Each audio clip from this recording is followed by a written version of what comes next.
todos. Amém. A igreja está bonita.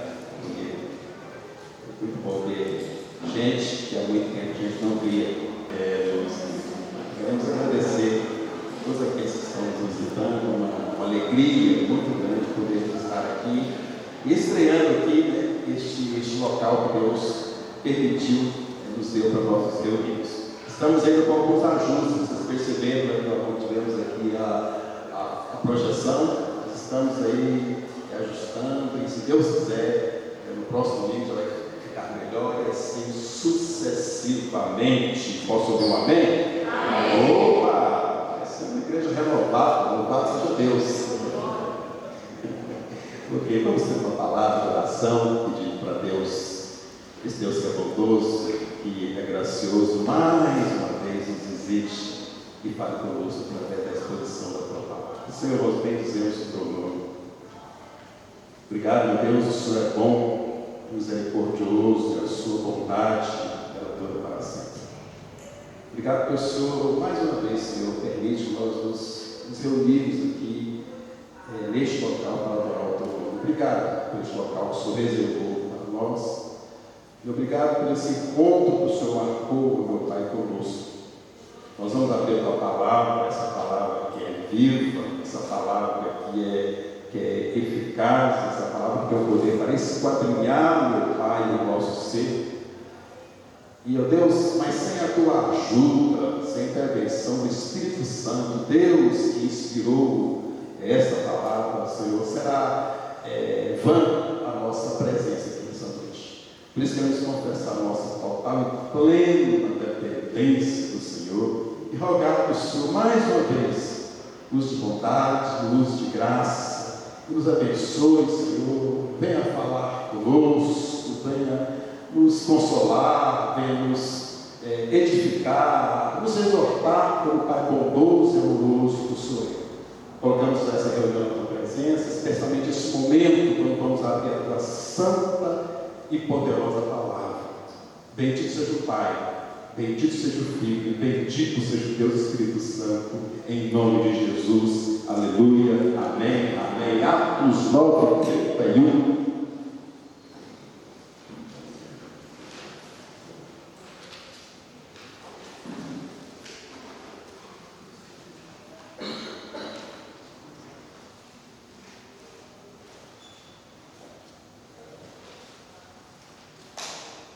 Atos, capítulo 9, versículo 31. Livro de autoria do Dr. Lucas, que eu estou também do Evangelho. Okay.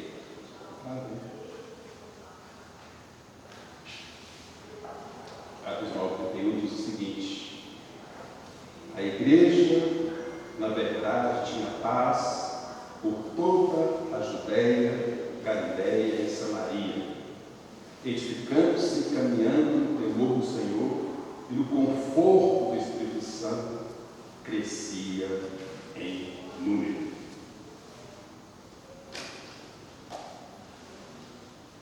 Irmãos, na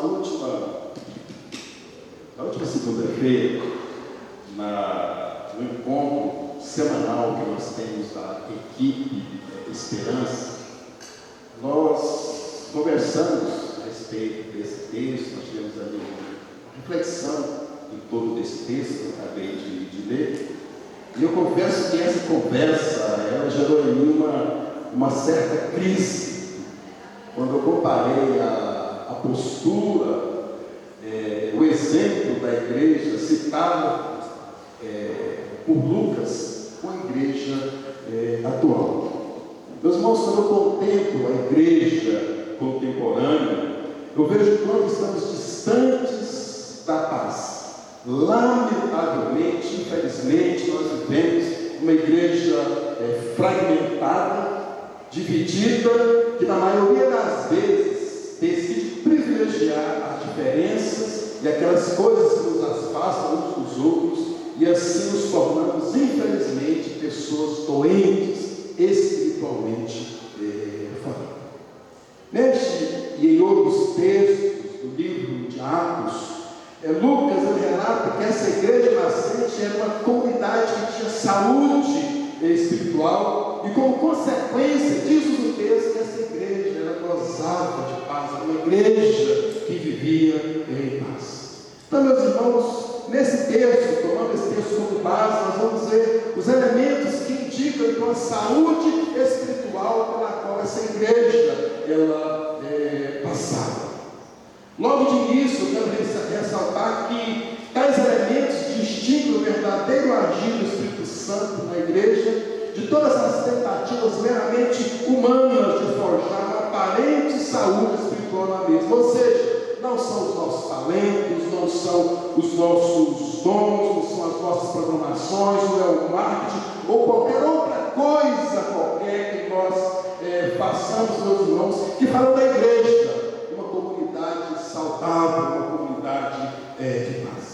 A igreja descrita em Atos e o seu impressionante ministério era um corpo que crescia movido pela força do Espírito Santo de Deus, conforme nós vemos aqui na Escritura. Como eu disse, não se tratava de uma jornada de marketing pessoal ou coletivo. Aquela igreja experimentava uma verdadeira vida com Deus. O resultado, meus irmãos, era uma saúde espiritual. Nesse texto, Lucas nos dá então algumas informações sobre esse desenvolvimento, e são essas informações que nos interessam para avaliar, para analisar, para ver sobre a saúde espiritual da igreja. A grande questão é que esse texto pode ou não ser um espelho de nossa vida com Deus hoje. E é bem possível que diante desse texto eu identifique falhas na minha relação com o Senhor. O objetivo é que este texto, que é a palavra de Deus, o verdadeiro espelho, venha mostrar aquilo que precisa ser mudado e, consequentemente, nos ajude a corrigir a nossa vida, a nossa postura e a nossa caminhada. Então, meus irmãos, estaremos também diante de uma outra questão. Teremos mesmo coragem para aceitar que precisamos mudar e efetivamente mudar? Teremos coragem para aceitar que muitas vezes nossa vida com Deus é uma encenação, lamentavelmente, e que precisa, essa vida, ela precisa ser de fato uma vida autêntica? Ao final, estarei disposto a buscar a saúde espiritual verdadeira diante de Deus? Meus irmãos, o ideal de uma igreja espiritualmente saudável, é sobre o que eu quero pensar com você nessa noite. E quando eu uso essa expressão ideal, o português é muito rico, uma palavra pode ter vários significados, mas quando eu uso essa expressão ideal, eu não a uso como algo inatingível, por favor. Sempre que eu me referir à palavra ideal, eu estou usando como modelo a ser seguido. E essa igreja, então, diz o texto, é uma igreja que gozava, que tinha paz por toda a Judéia, Galileia e Samaria.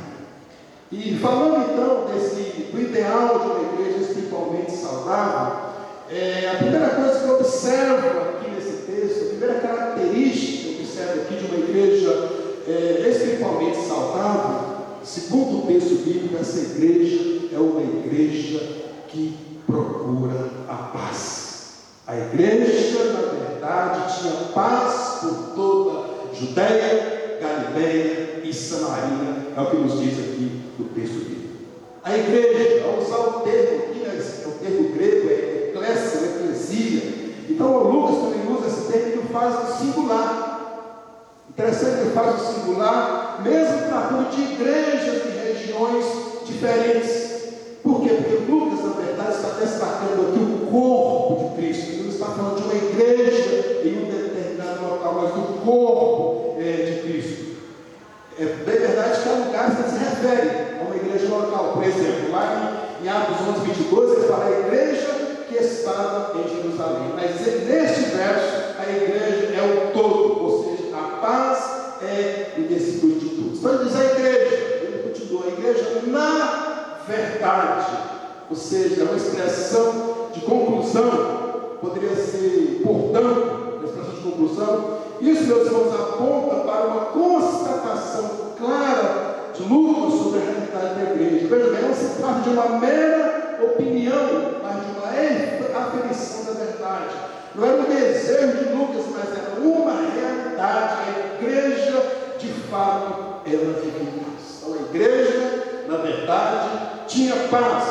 Interessante que essa tinha, nesse verbo ter, indica uma posse experimental. Uma posse experimental. Afinal, ninguém pode realmente ter a paz. A paz, meus irmãos, ela não é algo que você guarda no armário, é algo que você guarda em uma gaveta, ou algo que você possa pegar. A paz é algo que se tem apenas quando se experimenta. A paz, ela é experimental. Você só tem posse dessa paz quando você, de fato, a experimenta.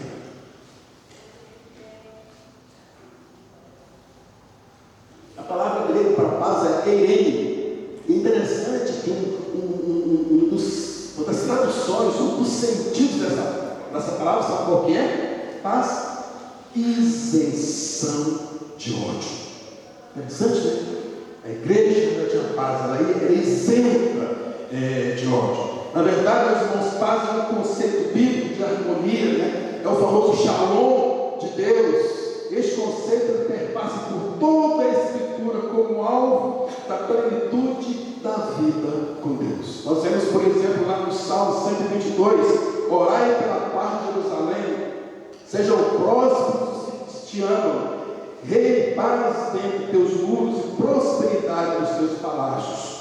Por amor dos meus irmãos e amigos, eu peço, haja paz em ti. E ainda, lá em Isaías, o profeta vai dizer, porque o menino nos nasceu, um filho se nos deu, o governo está sobre os seus ombros, e o seu nome será maravilhoso, conselheiro, Deus forte, Pai da eternidade, príncipe da paz, para que se aumente o seu governo e venha a paz sem fim sobre o trono de Davi e sobre o seu reino. Príncipe da paz, dos nomes, dos títulos de Jesus. E finalmente, lá em João 14:27, Jesus vai dizer: deixe-vos a paz, a minha paz vos dou, não vos la dou como dá o mundo, não se turbe o vosso coração, nem se atemorize.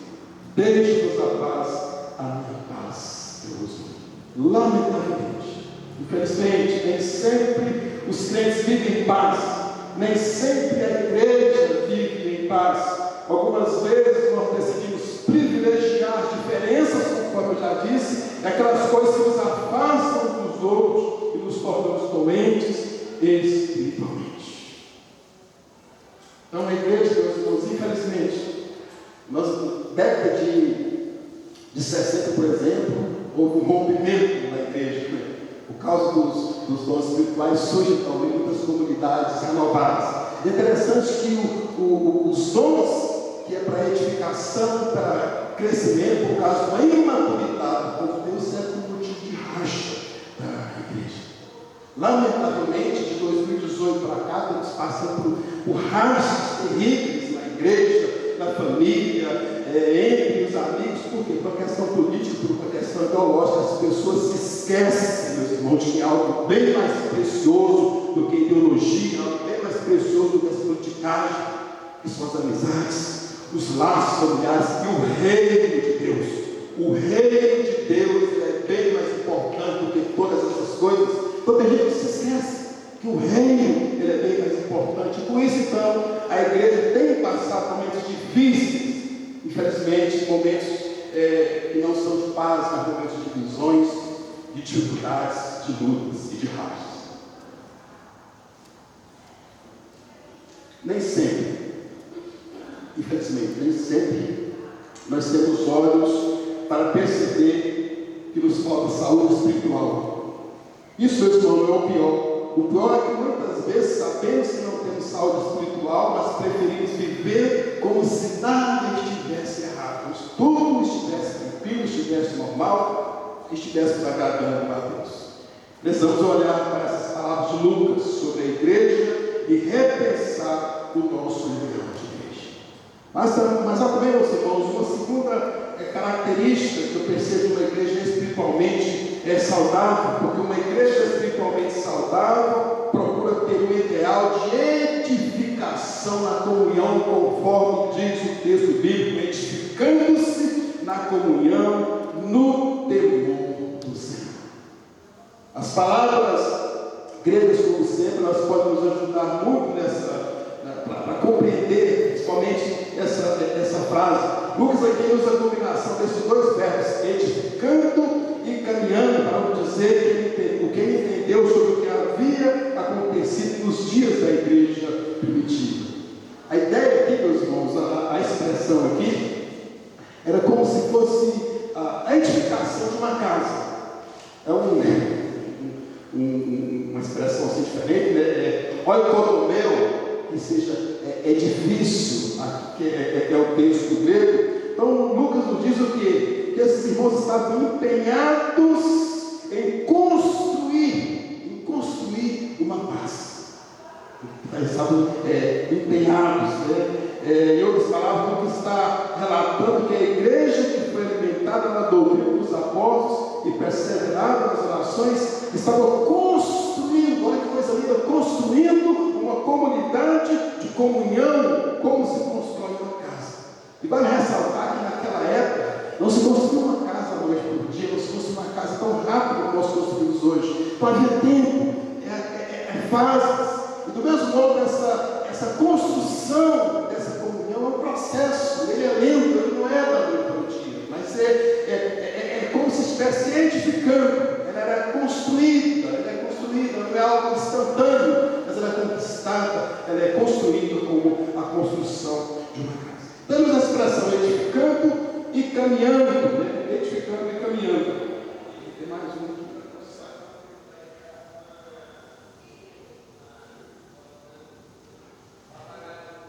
O verbo básico aqui, meus irmãos, para definir caminhar, para definir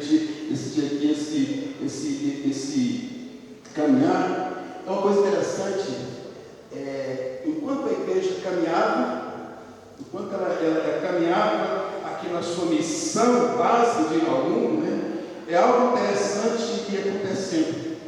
Eles eram conhecidos, por exemplo, lá em Atos 9:2, eles eram chamados o povo do caminho. Nós não vemos na Bíblia a expressão cristã, mas era o povo do caminho. Você pode depois observar Atos 9:2, os do caminho, ou seja, a igreja dinâmica, a igreja que caminha, a igreja que proclama, a igreja que está em movimento, essa igreja que não é estática. Então, meus irmãos, à medida que essa igreja vai proclamando o reino, diz aqui a Bíblia que ela estava sendo edificada na comunhão do Senhor. Então, meus irmãos, quando a igreja está em missão, quando a igreja está proclamando as boas novas, ela não tem tempo para querelas, ela não tem tempo para discórdia, ela não tem tempo para briga, porque ela tem um foco. Mas quando a igreja perde esse foco, aí sim vem as divisões. Então, essa igreja, meus irmãos, é uma igreja que está em missão, proclamação do reino. Quando nós estamos em missão, proclamando o reino, repito, nós não perdemos tempos com discussões que não levam absolutamente nada. Quem sabe precisamos enfocar, enfatizar mais o reino de Deus. Então, meus irmãos, essas duas palavras dão-nos uma noção de que os irmãos entenderam como sendo o verdadeiro trabalho de uma igreja, ou seja, realizar a obra do Senhor, construindo e fortalecendo uma casa de comunhão que torna as pessoas mais próximas umas das outras. Normalmente, com algumas exceções, uma casa habita famílias, grupos, pessoas que são próximas umas das outras. Então essa é a ideia dessa construção, desse povo que caminha junto, desse povo que tem comunhão, desse povo que tem tudo em comum. Eu acredito também que uma outra figura neotestamentária que aponta para essa realidade é a do corpo de Cristo. Mas sem dúvida a proximidade e o amor dos irmãos é uma das marcas daquela igreja. Nós sentamos aqui que estava em Atos 4:32, olha que coisa linda. Da multidão dos que creram, era só um coração e alma. Ninguém considerava exclusivamente sua nenhuma das coisas que possuía. Tudo, porém, lhes era comum. Isso não é conto de carochinho, não, isso não é utopia, isso é a realidade da igreja de fato ela vivia. Mas de onde vinha essa força moral, meus irmãos? De onde eles retiravam os elementos que eles fortaleciam para uma atitude tão corajosa? De onde é que eles tiravam essa força? O próprio texto nos responde. Essa força, ela é retirada de onde? No temor do Senhor. No temor do Senhor que era retirada aqui essa força. Os valores que definiam aquela igreja eram determinados pelo modo de como se relacionavam com Deus. Eles tinham temor, eles temiam a Deus. Há um texto clássico lá em Provérbios, capítulo 1, versículo 7, que diz que o temor do Senhor é o princípio do saber, o princípio da sabedoria, mas os loucos desprezam a sabedoria e o ensino. Meus irmãos, o temor do Senhor, antes de tudo, ele é uma atitude do coração. E esse temor, meus irmãos, nos conduz a um quebrantamento reverente, que provoca em nós uma disposição de vida que valoriza o que Deus valoriza, que ama aquilo que Deus ama e nos faz desfrutar essa vida com o objetivo de agradar a Deus. Acredito, meus queridos, que a falta de temor do Senhor é o sinal do nosso século e da igreja dos nossos dias. Lamentavelmente, Deus foi diminuído, meus irmãos, em nossa consciência, em nossa prática religiosa, mudou de senhorio. Isso nos fez caminhar numa direção cada vez mais ao encontro dos nossos interesses e não dos interesses do próximo. Ou seja, uma vida muito egoísta, muito centrada, voltada para nós mesmos, voltada para si.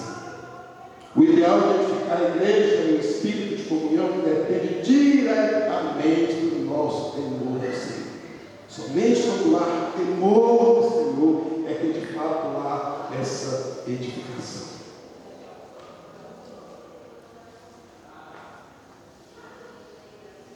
Em terceiro lugar, esse texto ele me ensina que uma igreja espiritualmente saudável procura ter comunhão com o Espírito Santo. No final do verso diz: e no conforto do Espírito Santo essa igreja crescia em mim.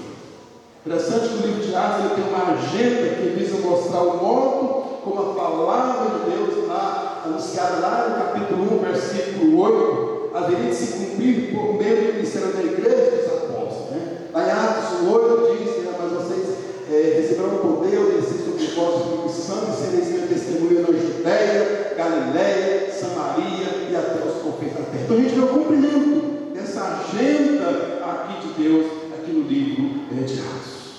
Nesse finalzinho do verso 31, é a ênfase de Lucas, mas aqui ele mostra o que estava acontecendo nos bastidores dessa missão, meus irmãos, e desse crescimento. E os pastores revelavam a intensa comunhão que eles tinham com o Espírito Santo, uma igreja guiada, direcionada, dirigida pelo Espírito Santo. Diz o texto então, no conforto do Espírito Santo. E aqui, meus irmãos, esse conforto, ele também pode ser traduzido como exortação, pode ser traduzido também como encorajamento. Eu particularmente prefiro pensar que eles caminhavam e edificavam a sua vida mediante uma percepção que eles tinham da vontade do Espírito, que os impulsionava, os encorajava a uma vida cada vez mais adequada, meus irmãos, do seu chamado. A obra do Espírito Santo é o motor por detrás do ministério impressionante daquela igreja. Como disse o Dr. Kuyper, o livro dos Atos dos Apóstolos poderia ser chamado também de Atos do Espírito Santo. Interessante que você lê Atos, o livro de Atos, você vê sempre o Espírito Santo. O texto o título é Atos dos Apóstolos, mas você percebe Atos mover do Espírito Santo. Por isso o Dr. Caio foi muito feliz nessa sugestão que ele prefere sugerir para chamar o livro de Atos do Espírito Santo. E o que diferenciava a vida daqueles irmãos era a sua comunhão com o Espírito Santo e a sua percepção aguçada para a vontade do Espírito. Eles tinham uma sintonia com o Espírito Santo de Deus. Eles eternidade. Para saber, por exemplo, que é o Espírito Santo que escolheu os seus missionários. Lá em Atos 13, verso 2, diz que o Espírito Santo escolheu a Barnabé e escolheu a Saulo para serem missionários. Então, veja bem, ele escolhe os missionários aqui, orientados, guiados pelo Espírito Santo. E era também o Espírito Santo que nos ajudava nas decisões difíceis. Essa igreja era uma igreja que vivia em paz, mas era uma igreja que tinha problemas, era uma igreja que tinha lutas, era uma igreja também que tinha as suas incoerências. Lá em Atos 15, 28, meu irmão diz que, ele diz o seguinte: pareceu bem ao Espírito Santo e a nós não impor a vocês nada além das seguintes exigências necessárias. A igreja tinha lutas, tinha dificuldades, mas pareceu bem a nós e ao Espírito Santo. Então veja bem, a igreja ela era de fato direcionada, dirigida, orientada, ela caminhava pela orientação do Espírito Santo. Por isso, meus irmãos, eles eram encorajados a viver na contramão da mentalidade humana egocentrada. E eram capazes de viver em comunhão de vida uns com os outros. Eles eram capazes de viver em paz, superando diferenças que de outra forma eram incontornáveis. A nossa falta de ânimo e coragem para essas mudanças só denuncia, meus irmãos, a nossa falta de comunhão com o Espírito Santo. E preocupado com isso, o apóstolo Paulo orientou os crentes de Éfeso a encher-se do Espírito Santo. Aquele texto clássico que a maioria de nós conhece, e não vos embriagueis com vinho, no qual há dissolução, mas enchei-vos do Espírito Santo. Como? Falando entre vós com salmos, entoando e louvando de coração ao Senhor, com hinos e cânticos espirituais, dando sempre graças por tudo a nosso Deus e Pai, em nome do Senhor Jesus Cristo, sujeitando-nos uns aos outros no temor do Senhor. E o texto não diz que essa igreja era uma igreja que crescia. Na verdade, no texto grego nós não temos apenas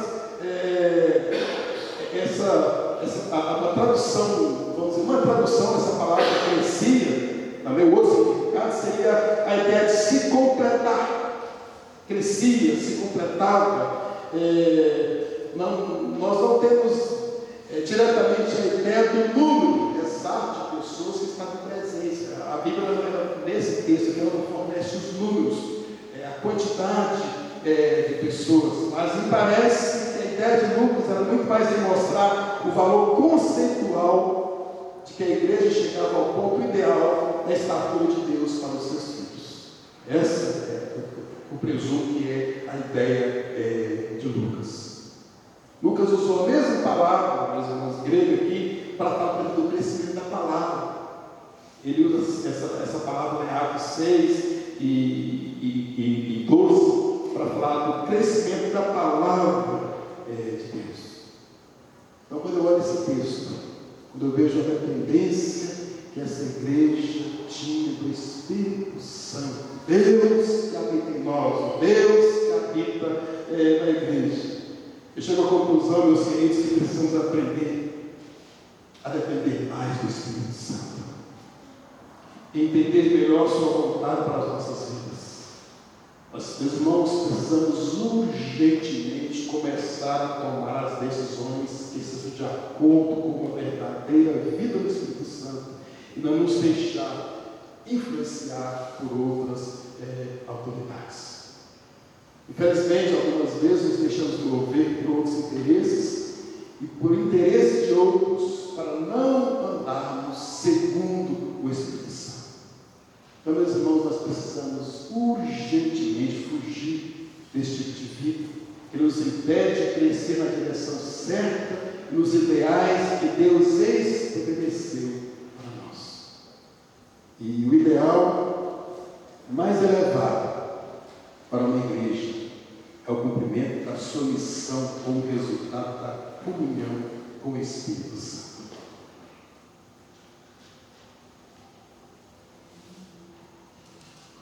Texto como esse texto ele precisa levar-nos à reflexão levar-nos a uma autoanálise, uma análise pessoal, mas também uma análise coletiva, como igreja, como povo que se diz, povo de Deus. Você deve se lembrar que no começo dessa mensagem eu disse que estaremos diante de uma questão. Temos mesmo coragem para aceitar que precisamos mudar e efetivamente mudar? Temos coragem para aceitar que muitas vezes nossa vida com Deus, lamentavelmente, meus irmãos, é uma encenação, muitas vezes, infelizmente, é um teatro. Temos mesmo coragem para saber que essa vida precisa de fato ser uma vida autêntica. Ao final estarei disposto a buscar a saúde espiritual verdadeira diante de Deus. Estarei de fato disposto a pagar esse preço. Meus irmãos, diante de nós está a necessidade de mudança para uma vida em paz, plena do temor de Deus, de amor uns para com os outros, que nos faça capazes de vencer nossas diferenças, que nos faça capazes de perdoar o irmão, de buscar o crescimento do outro e de viver em comunhão constante e crescente. Também, meus irmãos, é importante que saibamos que não temos poder para fazer essas coisas por nós mesmos. Nós não temos a mínima condição, a mínima capacidade de fazermos essas mudanças, essas coisas por nós mesmos. Somente na mais íntima comunhão com o Espírito Santo que isso será possível. Somente na dependência do Espírito Santo. Por detrás da nossa falta da presença do Espírito Santo, nós vamos naquilo que fazemos. Portanto, se uma mudança irá acontecer, ela começará nesse ponto. Esse ponto muda quando olhamos para Deus e nos sentimos pequenos e o temor do Senhor constrange o nosso coração. É necessário temor. E quando eu digo temor, a Bíblia não fala do medo.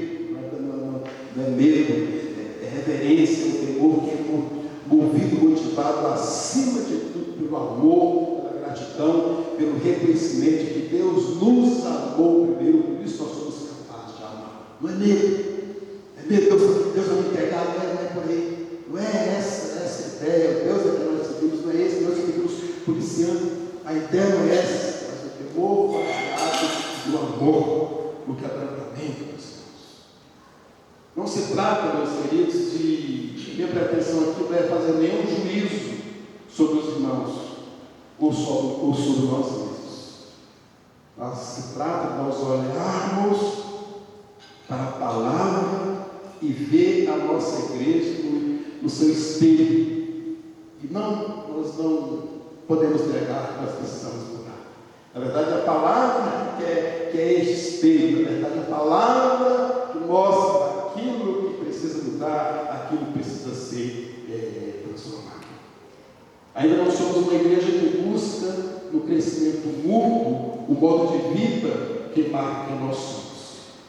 Por isso nós precisamos do temor do Senhor para transformação, crescimento e para edificação, para que a paz ela reine entre nós. Acredito que a palavra de Deus para nós, para a nossa comunidade, é a seguinte: irmãos da esperança, busquemos de fato o Senhor. E que esse Senhor, de fato, seja o Senhor da nossa vida, que esse Senhor produza em nós, de fato, o seu temor, e dessa forma tão carinhosa, tão amorosa, possa ser mudando, transformando e abençoando as nossas vidas, e assim a gente se torna, de fato, uma comunidade que é conhecida como uma comunidade do amor, uma comunidade que ama, bem mais do que as palavras, acima de tudo, pelas nossas atitudes.